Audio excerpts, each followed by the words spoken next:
Ayer estaba viendo el noticiero y me llamó la atención una historia verdaderamente fascinante. La historia de un joven que se fue involucrando en actividades criminales, que se fue involucrando en el ambiente de la violencia. Un joven que comenzó a robar desde que iba en la primaria. Robaba los teléfonos celulares de sus compañeros, de sus amigos, porque se le hacía fácil, porque lo veía como un juego, porque veía que escapaba de la justicia. Y al tiempo, al llegar a la preparatoria con esta experiencia de robos, de ultrajes, el joven fue alentado por su círculo de amigos para que comenzara a efectuar actividades criminales de mucho mayor riesgo.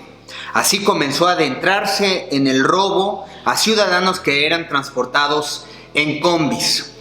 Para hacerlo, el joven agarró un cuchillo cebollero para ir a amenazar a las personas que se rehusaran a entregarle sus pertenencias, y lo hizo durante mucho tiempo y lo hizo en múltiples ocasiones. Se volvió un profesional que al tiempo, cuando vio y advirtió que los ciudadanos se comenzaron a defender ante sus agravios, ante su violencia, cambió el cuchillo por una pistola.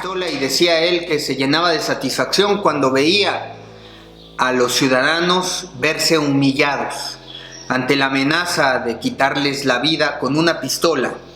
Y es que él en muchas ocasiones se sintió humillado. Y es que estos actos están proyectando algo. Él está manifestando, expresando algo. No es simplemente la violencia por la violencia. Pero ¿deberíamos nosotros juzgar a una persona de tal naturaleza?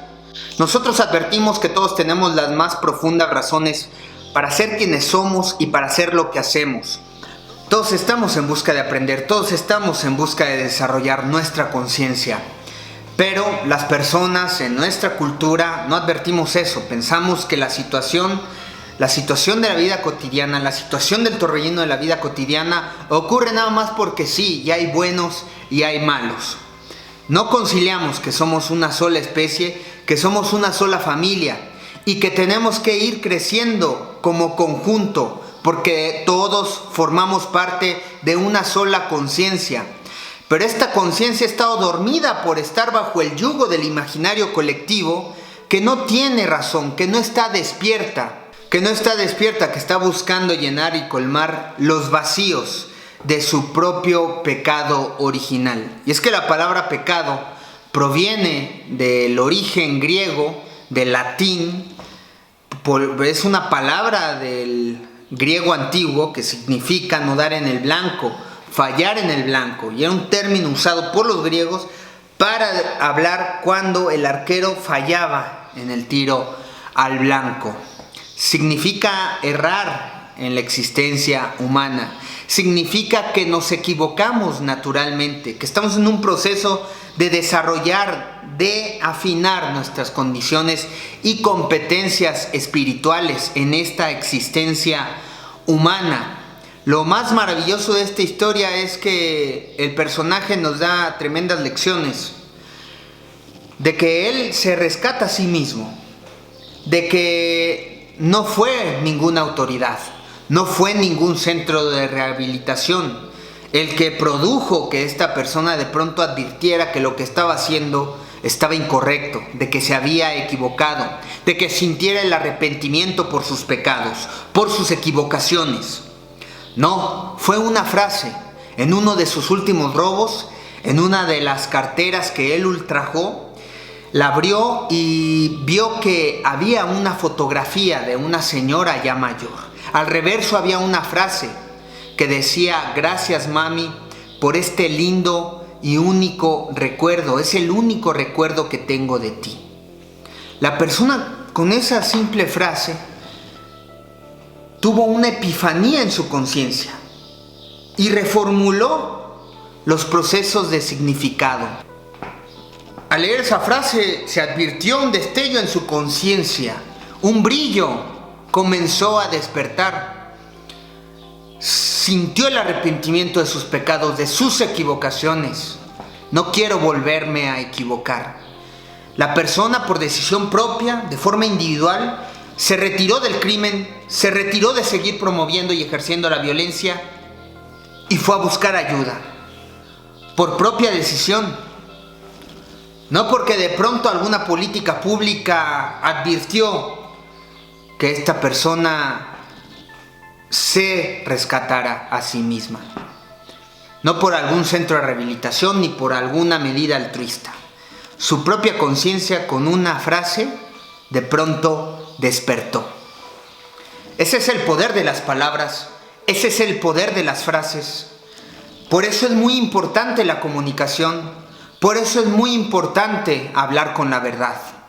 Porque de pronto, en la palabra escrita, en la palabra oral, en la tradición escrita, en la tradición oral, de pronto surge la verdad e ilumina conciencias, hace despertar conciencias, se rescatan individuos a sí mismos, porque el único facultado para rescatarse a sí mismo es uno mismo. No puede venir a esperar a alguien que de pronto otra persona, otro semejante haga el trabajo que él tiene que hacer. Cuando los oídos están preparados, cuando el estudiante está preparado, se presenta el maestro. Pero el maestro viene en forma de conocimiento. El maestro es la palabra, la frase. El conocimiento de pronto se presenta de múltiples formas. Muchas veces, sí, justamente es a través de la voz.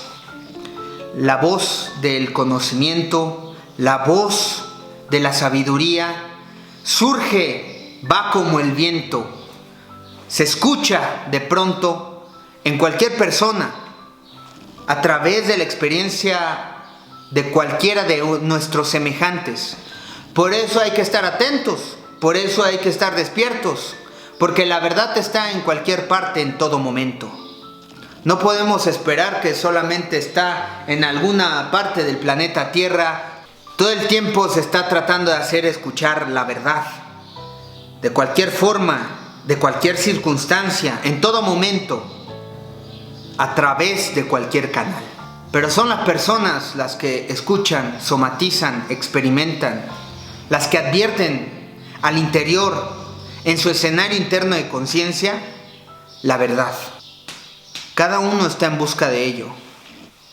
Hemos advertido que las políticas públicas, que la ley del hombre ha venido a mermar los actos de violencia a través de la violencia, que faculta al Estado utilizar la violencia para frenar, para castigar a quien no está respetando, a quien se esconde atrás de un arma, a quien se esconde a través de la amenaza, del miedo.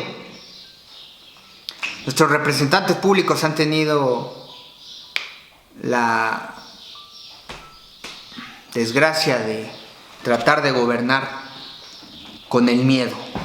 Pero mucho en parte de las políticas públicas y de la labor política es trabajar por generar condiciones propicias para que las personas puedan despertar en conciencia.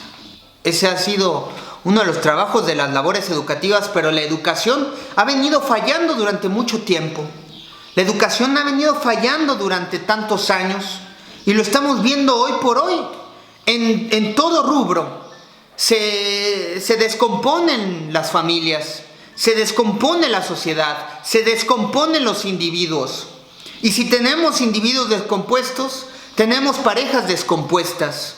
Y si tenemos parejas descompuestas, tenemos familias descompuestas. Y si tenemos familias descompuestas, tenemos sociedades descompuestas.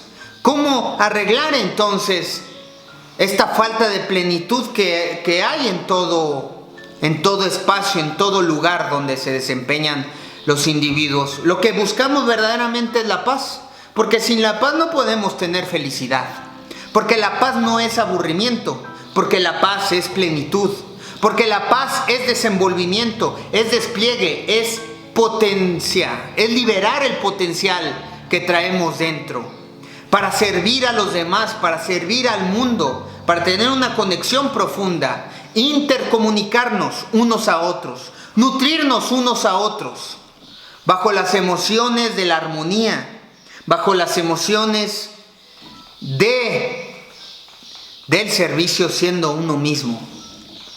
Pero esto no va a venir a suceder porque la educación nos hace volcarnos a estar buscando cumplir las expectativas de alguien más, del mercado, del capital, de lo que dicen otras personas. Y si no las cumplimos, entonces sentimos culpa y nos hacen sentir culpables. Y nos castigamos y no nos perdonamos, no tenemos compasión con nosotros mismos y en consecuencia no tenemos compasión con los demás. Entonces hemos incidido en una cultura de la mala educación. Y eso se ve palpable en el disfuncionamiento social. No hay una actitud funcional de individuos unos con otros. Y entonces tenemos que reconfigurar la educación. Hablar, alzar la voz, pero en pro y en beneficio ¿de qué? De volvernos a encontrar con nosotros mismos, de encontrar nuestra vocación, de despertar nuestra conciencia. Pero eso requiere un método educativo. La educación, de conocernos a nosotros mismos, de saber que nosotros podemos producir emociones de paz en conciencia, que no tenemos que estar trabajando ni reaccionando mecánicamente ante cualquier incentivo externo, despojándonos de nuestra autoridad personal, de saber que estamos en control de nosotros mismos en todo tiempo, de lo que sentimos y de lo que somos. Pero si no sé quién soy, entonces, si no sé quién soy, voy a padecer angustia existencial. Y la angustia existencial se va a venir a reforzar, porque las personas buscan justamente promover el miedo, hacer sentir inseguro a los demás. Voy a sentir desamparo, no saber de dónde soy, no saber a dónde pertenezco. Y si no sé a dónde pertenezco, ni sé quién soy, me voy a perder en ámbitos negativos, en ámbitos de depresión, en ámbitos de ansiedad, de estrés, y voy a reaccionar violentamente ante cualquier estímulo externo porque me voy a sentir amenazado, porque me voy a sentir en peligro de que alguien me quiere atacar. Pero nadie nos puede hacer nada porque nosotros somos un espíritu intocable. Somos materia orgánica y la materia orgánica tiene un principio y un fin cronológico, pero el espíritu es eterno. El alma es eterna. De ahí en tanto la importancia de la religión existe. Religión proviene del latín religare, volver a unir lo que fue separado. Volver a esa experiencia de unicidad, de completitud. Eso es todo por hoy.